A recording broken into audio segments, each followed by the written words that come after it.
찬송가 202장 하나님 아버지 주신 책은 찬양 드리겠습니다.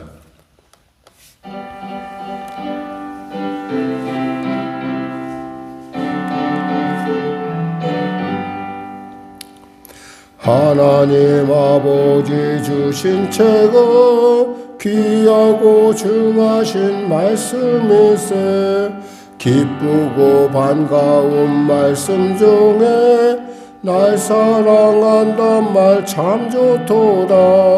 주께서 나를 사랑하니 즐겁고도 즐겁도다. 주께서 나를 사랑하니 나는 참 기쁘다. 그 속에 은혜를 저버리고 어긋난 딴 길로 가다가도 예수의 사랑만 생각하면 곧 다시 예수께 돌아오리.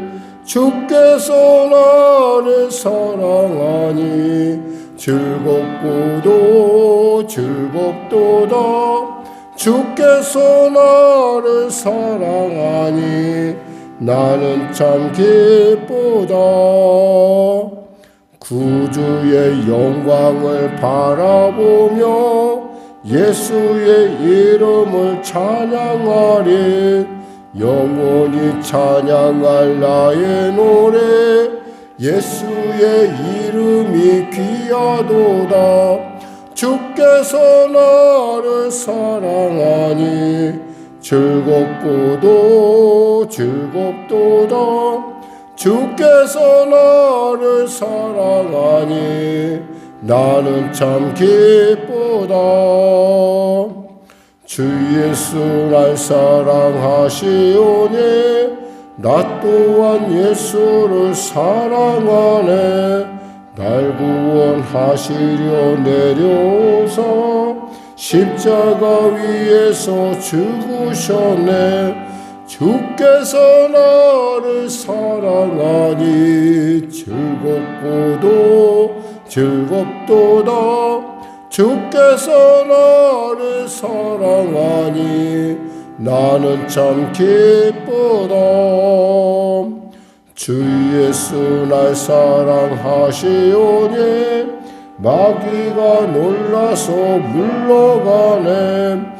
주 나를 이렇게 사랑하니 그 사랑 어떻게 보답할까. 주께서 나를 사랑하니 즐겁고도 즐겁도다. 주께서 나를 사랑하니 나는 참 기쁘다. 아멘. 하나님 감사합니다. 오늘도 이렇게 귀한 아침 주시고 이 약천의 가운데 주 앞에 나왔습니다. 우리에게 소중한 것이 주의 말씀이요 또 새 말씀으로 오늘 하루를 승리하기 위함이 아니겠습니까? 간밤에도 주님 지켜주시고 또 주님께서 이 아침에도 그 놀라운 사랑의 말씀으로 우리를 부르셨사오니 이 시간에 병든 자 치료하시고 문제가 이제 해결하시고 눌린 자 자유케 하시옵소서.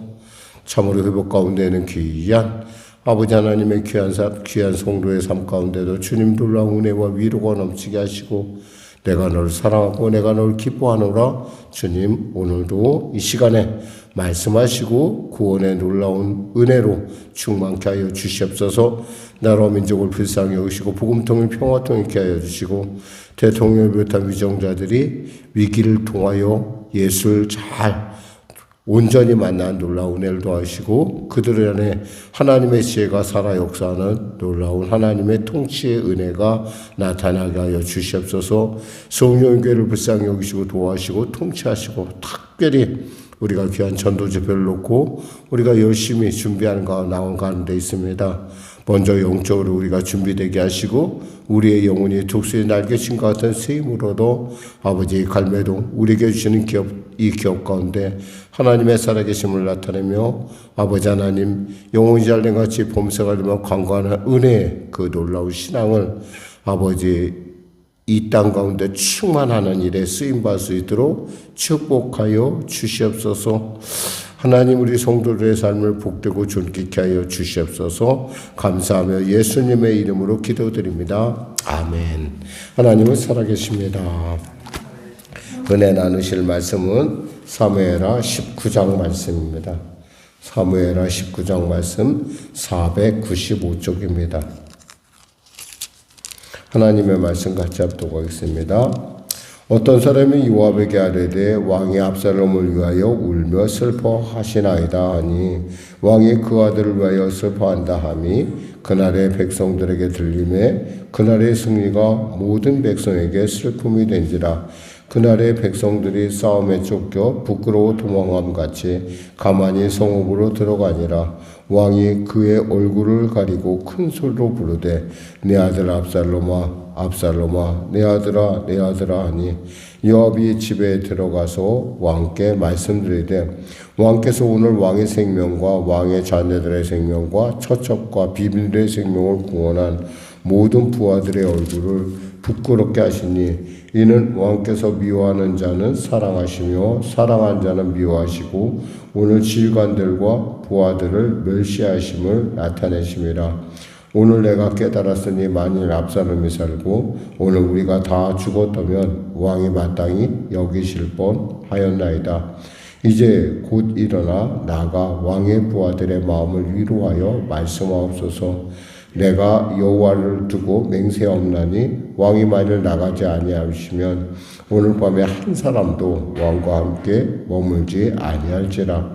그리하면 그 화가 왕이 젊었을 때부터 지금까지 당하신 모든 화보다 더욱 심하리이다 하니 왕이 일어나 성문에 앉음에 어떤 사람이 모든 백성에게 말하되 왕이 문에 앉아 계신다 하니 모든 백성이 왕 앞으로 나오니라.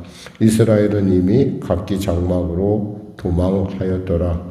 이스라엘 모든 지파 백성들이 변론하여 이르되 왕이 우리를 원수의 손에서 구원하여 내셨고 또 우리를 블레셋 사람들의 손에서 구원하셨으나 이제 압살롬을 피하여 그 땅에서 나가셨고 우리가 기름 부어 우리를 다스리게 한 압살롬은 싸움에서 죽었거늘 이제 너희가 어찌하여 왕을 도로 모셔올 일에 잠잠하고 있느냐 하니라. 다윗 왕이 사독과 아비아달 두 제사장에게 수식을 전하여 이르되 너희는 유다 장로들에게 말하여 이르기를 왕의 말씀이 온 이스라엘이 왕을 왕궁으로 도로 모셔오자 하는 말이 왕께 들렸거늘 너희는 어찌하여 왕을 궁으로 모시는 일에 나중이 되겠느냐. 너희는 내 형제와 내 고륙이거늘 너희는 어찌하여 왕을 들어 모셔오는 일에 나중이 되리요 하였었다 하고 너희는 또 아마사에게 이르기를 너는 내 고륙이 아니냐. 내가 요압을 이어서 항상 내 앞에서 지휘관이 되게 하지 아니하면 하나님이 내게 벌 위에 벌을 내리시기를 바라노라 하셨다 하라 하여 모든 유다 사람들의 마음을 하나같이 기울게 하며 그들이 왕께 전과를 보내어 이르되 당신께서는 모든 부하들과 더불어 돌아오소서 한지라. 왕이 돌아와 요단의 이름에 유다 족속이 왕을 맞아 요단을 건너가게 하려고 길갈로 오니라. 바울임에 있는 베냐민 사람 게라의 아들 시므이가 급히 유다 사람과 함께 다윗 왕을 맞으러 내려올 때에 베냐민 사람 1000명이 그와 함께하고 사울 집안의 종 시바도 그의 아들 15과 종 20명과 더불어 그와 함께하여 요단강을 밟고 건너 왕 앞으로 나오니라. 왕의 가족을 건너가게 하여 왕이 좋게 여긴 대로 쓰게 하려 하여 나룻배로 건너가니 왕이 요단을 건너가게 할 때에 게라의 아들 시므이가 왕 앞에 엎드려 왕께 아뢰되 내 주 원하건대 내게 죄를 돌리지 마옵소서. 내 주 왕께서 예루살렘에서 나오시던 날에 왕의 패역한 일을 기억하지 마시오며 왕의 마음에 두지 마옵소서.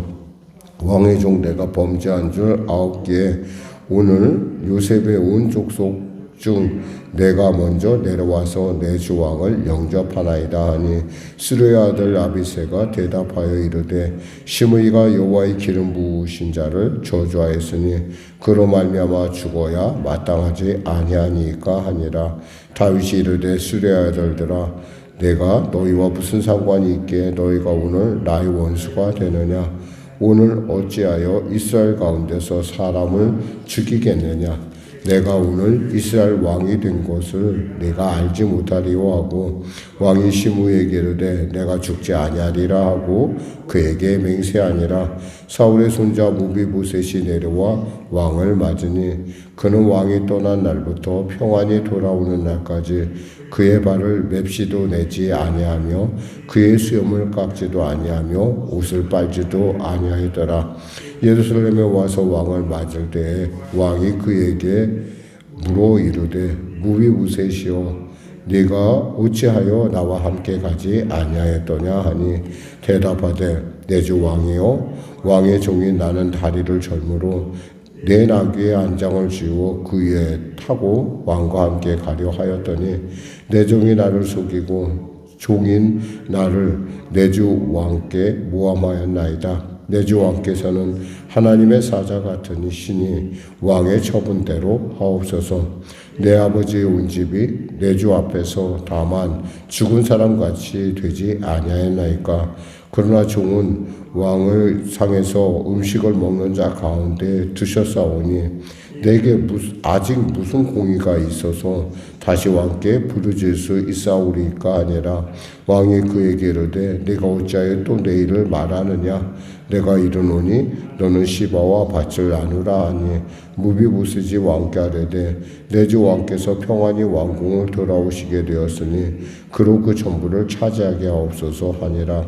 길르앗 사람 바르실레가 왕이 요단을 건너가게 하려고 로글림에서 내려와 함께 요단에 이르니 바르실레는 매우 늙어 나이가 80세라. 그는 큰 부자이므로 왕이 마하나임에 머물 때 그가 왕을 공개하였더라. 왕이 바르실레에게 이르되 너는 나와 함께 건너가자. 예루살렘에서 내가 너를 공개하리라. 바르실레가 왕께 아뢰되 내 생명의 날이 얼마나 있사옵기에 어찌 왕과 함께 예루살렘으로 올라가리까? 내 나이가 이제 80세라. 어떻게 좋고 흉한 것을 분간할 수 있사오며 음식의 맛을 알 수 있사오리까? 이 종이 어떻게 다시 노래하는 남자나 여인의 소리를 들을 수 있사오리까? 어찌하여 종이 내 주 왕께 아직도 누를 끼치리까? 당신의 종은 왕을 모시고 요단을 건너려는 것 뿐이거늘 왕께서 어찌하여 이 같은 상으로 내게 갚으려 하시나이까? 청하건대 당신의 종을 돌려보내옵소서. 내가 내 고향 부모의 곁에서 죽으려 하나이다. 그러나 왕의 종 기맘이 여기 있사오니 청하건대 그가 내 주 왕과 함께 건너가게 하시옵고 왕의 처분대로 그에게 베푸소서 하니라.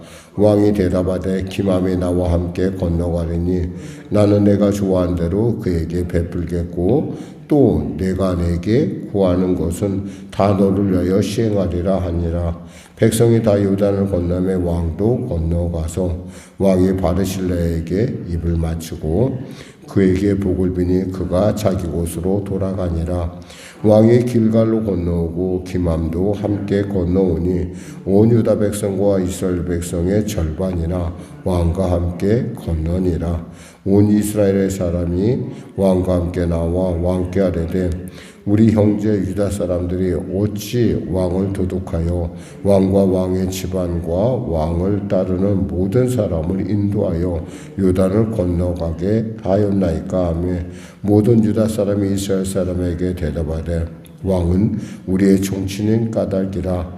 너희가 어찌 이 일에 대하여 분내느냐? 우리가 왕의 것을 조금이라도 얻어먹었느냐? 왕께서 우리에게 선물로 주신 것이 있느냐? 이스라엘 사람이 유다 사람에게 대답하여 이르되 우리는 왕에 대하여 열목을 가졌으니 다윗에 대하여 너희보다 더욱 관계가 있거늘 너희가 어찌 우리를 멸시하여 우리 왕을 모셔오는 일에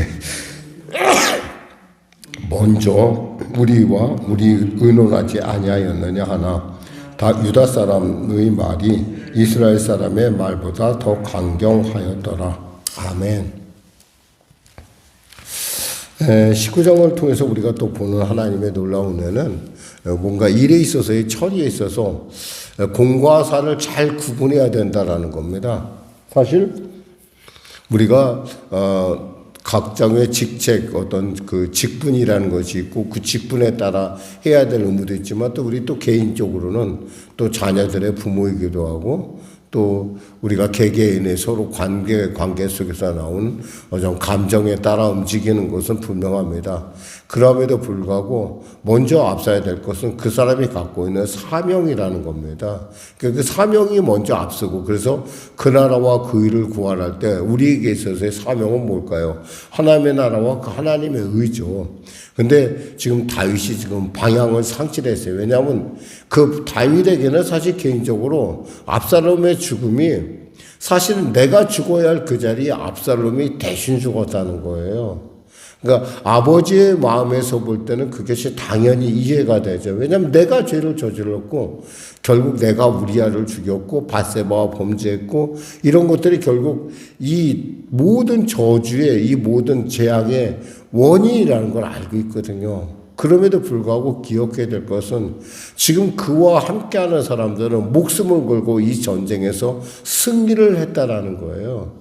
그러니까 이 전쟁에 승리도 했다고 승리하지 않았다고 한다면 그는 뭐 이런 것도 당연히 자신도 죽었을 것이고 모두가 다 멸망했을 터이지만 그들의 덕분에 그들의 그 놀라운 정말 충성심으로 이 문제를 해결했다고 한다면 먼저 그들을 치하하고 자기 스스로 하나님 앞에 가서 정말 회개하고 엎드려서 하나님 앞에 정말 긍휼을 구해야 맞는데 지금 그리고 자녀의 어떤 압살롬의 죽음에 대해서 애통해야 맞는데 그걸 감추지 못한다는 거예요. 이게 뭐냐면 사람은 역시 그 감정의 동물이라는 거죠. 그 어떤 면에서는 굉장히 다윗의 인간적인 면을 발견함에 있어서 굉장히 우리에게 위로가 되기도 하지만 또 한편으로는 완벽한 건 이 땅에 없겠구나 생각을 합니다. 사실 우리는 다윗을 생각할 때 이 땅에서 가장 예수님을 가장 많이 닮은 사람으로 우리가 그래서 하나님께서도 마음에 합한 자라고 하셨잖아요. 그런데 여기서 보면 다윗의 어떤 처신을 보고 있으면 역시 뭔가 석연치 않다는가 좀 약간은 불완전하다는 걸 느낍니다. 특별히 이제 그 다음번에 나타난 시므이와 또 그리고 그 무비보셋의 이 처리의 문제에 있어서 다윗은 분명히 가부간에 알고 있었어요. 시바가 어떻게 했는지. 왜냐하면 이 무비보셋의 입장에서 볼 때 두 발이 저는 사람이 자기 스스로 온다는 게 쉽지 않은 일이고 또 그 먼 길을 어떻게 그 두 발 절고 어떻게 오겠어요. 그러니까 말을 타고 와야 되는데 그 말을 타기 노새를 타기 전에 그 종이 그를 배반하고 그를 버려두고 갔다라는 거 충분히 그러니까 우리가 이런 뉘앙스를 읽을 수 있었던 게 뭐냐면 왜 이 물건이 왜 이렇게 많냐 그러잖아요. 그러니까 그 많이 가져오면서 노새도 아마 끌고 갔을 거예요. 그 노새는 무슨 노새일까? 아마 제가 볼 때는 그 노새는 이 무비보셋이 타야 될 노새인데 그가 나가려고 할 때 끌고 그냥 왔다는 거죠. 그러면서 뭐라고 얘기하냐면 이것은 왕과 왕의 사람들이 타고 가라고 이렇게 제가 가져왔습니다라는 말을 덧붙이는 걸 볼 수가 있어요. 그럼에도 불구하고 이 다윗이 여기서 어떻게 행동하냐면 굉장히 정치적으로 행동을 합니다. 이 정치라는 것이 갖고 있는 속성이 뭐냐면 그 흔히 다수결의 어떤 그런 분위기에 따라간다라는 거예요. 그러니까 좀 정치적이다 이러면 우리가 볼 때 그 사람은 융통성이 있다라고 보이지만 한편으로 따지면 융통성이라는 건 한편으로는 공과 사의 구별에 있어서 모호한 것이 있다라는 걸 우리가 살펴볼 수 있습니다. 그러니까 여기서 보면 다윗이 시므이를 용서를 해요. 사실 이 시므이 같은 경우는 죽어 마땅한 사람이거든요. 근데 이 시므이가 오는 부분을 보세요. 여기 가만히 보면 재미가 있어요. 시므이가 17절에 보면 베냐민 사람 1000사람이 그와 함께하고 사울 집안의 종 시바도 그의 아들 15과 종 20명과 더불어 그와 함께하여 요단강을 밟고 건너 왕 앞으로 나오니라 그랬어요. 시므리가 1000명을 데리고 왔다는 얘기 뭐예요? 이 사람은 내 편이야. 만일에 당신이 나를 갖다가 징벌하면 이 사람들이 다 당신의 적이 될 거야 라고 하는 암묵적인 시위라는 거죠. 지금 이제 겨우 민심이 회복되는 차원인데 공과 사를 구분한다고 그래서 이것을 갖다가 심의를 처벌한다? 이러면 천명과 다시 또 싸워야 되는 그런 일이 일어난다는 거예요. 그러니까 다윗이 여기서 참습니다. 그래도 봐줄게. 넘어갑니다. 넘어가고 지금 여기서 보니까 시바도 와요. 시바 이 사람도 보니까 이제 들통나게 생겼거든. 보호하니까 저절로 들통나게 생기니까 이제는 안 되겠으니까 이제 미리 와서 이제 자기가 마치 정말 왕을 맞이하는 어떤 그런 어떤 모습을 제스처를 처합니다. 근데 이에 대해서도 역시 그 다윗은 분명히 이 시바가 잘못한 걸 알고 분명히 그랬을 걸 알면서도 이렇게 처신을 하죠. 뭐라고 얘기하냐면 29절에 왕이 그에게 이르되 내가 어찌하여 또 내 일을 말하느냐 내가 이르노니 너는 시바와 밭을 나누라 하니라. 그러니까 지금 시시비비를 가리지 않겠다는 거예요. 지금은 가리지 않고 지금은 통합의 메시지를 보내는 거예요. 통합하자. 그래서 나타난 것이 뭐였냐면 또 유다 족속에게 먼저 너희들이 나를 모시러 와야 되지 않느냐라고 얘기합니다. 사실 유다 족속은 그 당시에 압살롬 편에 썼던 제일 처음 족속이었잖아요. 그러니까 유다 족속이 압살롬 편에 썼던 거 따지면은 이 사람들이 가장 정말 배신한 사람들이잖아요. 그런데도 불구하고 그들을 품고 이제 그들을 통해서 또다시 이제 자신의 어떤 자리를 이렇게 회복하는 것을 볼 수가 있어요. 사실 이것보다는 조금 더 지혜로웠다고 한다면은 10지파에게 모두가 다 보내서 이렇게 내가 이렇게 하려고 너희들 내가 이해한다. 너희들의 상황도 이해한다. 이렇게 하면서 화해의 메시지를 보냈으면 어떨까 싶어요. 근데 여기서 보면은 어떤 그 다윗의 어떤 그런 부분을 통해서 역시 이 땅에 있는 것은 완벽한 것이 없구나. 완벽한 것은 오직 예수님 한 분밖에 없구나라는 걸 우리로 다시 한번 생각하게 보는 부분입니다.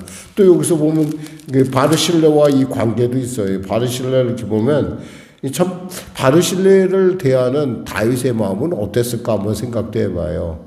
다윗은 아마 그러니까 그를 정말 진심으로 대했던 요나단을 다시 만난 듯한 그런 감동을 받았을 것 같아요. 그러니까 이 나중에 이 다윗이 마지막 그 자신의 하나님 나라로 이사하는 그 과정 가운데 마지막 유언이 뭐였냐면 바르실레 가정을 돌봐주라는 거였었어요. 끝까지 솔로몬에게 당부합니다. 이런 걸 볼 때 그 사랑이 얼마나 고마웠는지 감동하며 또 감사를 아는 사람이라는 걸 알 수가 있어요. 자, 말씀 맺겠습니다. 우리가 보통 하나님의 일을 하게 되면 하나님의 일을 하는 사람들은 그저 그냥 하나님의 말씀만 그저 이렇게 하나님께서 그것만 원하실 것 같은데 하나님이 꼭 그렇지만도 않으세요. 하나님은 우리의 행편과 처지를 너무나 잘 하신다는 거죠. 그래서 우리가 어떠한 행동을 하든 어떻게 생각을 하든 하나님께서는 언제나 우리를 먼저 받아주신다는 거예요. 이게 이제 사실 다음 주에 이제 우리가 말씀 나눌 부분이기도 한데 이 상한 심령이 갖고 있는 은혜 그리고 그 긍휼함을 품는 하나님의 은혜가 얼마나 놀라운지 여기서 우리가 살펴볼 수 있어요. 비록 다윗이 실수를 많이 하고 어떤 면에서 완벽하지 않아요. 근데 하나님은 그 다윗을 품고 끝까지 이스라엘을 이끄실 뿐만 아니라 그 다윗에게 있는 그 연약한 부분들을 하나님께서 합력하여 선을 이뤄간다는 것이죠. 사실 이 유다 지파를 먼저 부른 사건을 통해서 나중에 바로 반란이 일어납니다. 이 사건은 뭐냐면 흔히 12지파 중에 11지파는 늘 언제나 다윗에게 대해서 반감을 갖고 있다라는 거예요. 그래서 나중에 남과 북이 갈릴 때 그런 원인을 제공하는 중요한 어떤 그런 씨앗을 우리가 볼 수가 있습니다. 말씀 맺겠습니다. 사랑하는 성도 여러분, 우리가 아무리 열심히 노력해도 이 땅에서는 완벽한 건 없습니다. 다만 우리가 그 온전함을 쫓아가는 사람인 것이지 혹여나 여러분 마음속에 내가 이 정도 예수 믿었으면 내가 그래도 이런 마음 가질 필요가 없습니다. 우리가 주님의 나라에 가서 우리의 부족한 부분들을 주님께서 채워주시고 그 일을 통해서 나의 삶을 돌이켜볼 때 제가 이렇게 부족함에도 불구하고 하나님께서 저를 이같이 사랑하셔서 여기까지 이끄셨사오니 참으로 감사하며 또 하나님께서 나를 끝까지 포기하지 않으시고 붙드셔서 제가 주의 전에 이르렀나이다 감사합나이다 라고 하는 고백밖에 할 수 없는 것이 우리의 삶인 것을 다시 한번 되새겨봅니다. 기도하겠습니다. 하나님 아버지 감사합니다. 말씀을 전했습니다. 사랑하는 우리 성도님도 오늘도 귀한 아침에 이 찬바람을 뚫고 이 혹한의 기후를 넘기고 주 앞에 나왔습니다. 하나님이 발걸음 아시오니 크신 은혜를 베풀어 주시고 치료의 광선 발하여 주시고 또 위로의 광선 발하여 주시고 긍휼의 놀라운 주님의 그 손길로 품어주시고 또 은혜 베풀어 주시옵소서. 우리의 연약함에도 불구하고 우리의 이 불완전함에도 불구하고 우리의 폐역함에도 불구하고 사랑하시는 주님의 은혜를 세상 가운데 전하는 자로서 우리가 온전케 하여 주시옵소서. 예수님의 이름으로 기도드립니다. 아멘. 우리 말씀 생각하고 찬양하고 기도하겠습니다. 찬송 382장 드리겠습니다. 382장입니다.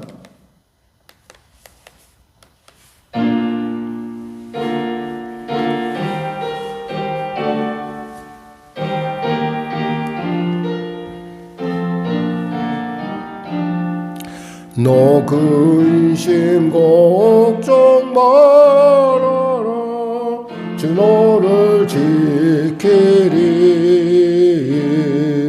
주 날개 밑에 걸어 주 너를 지키리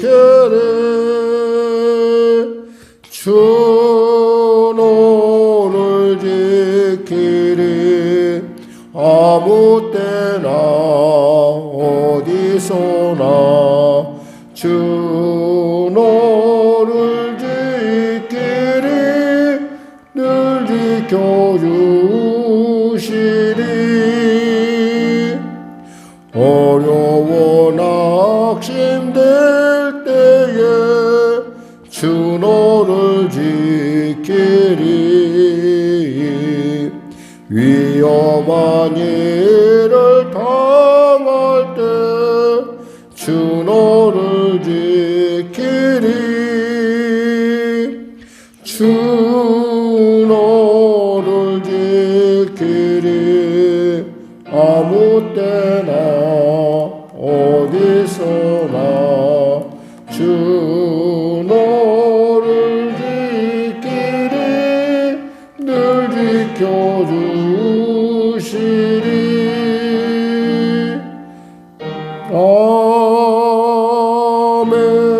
아멘.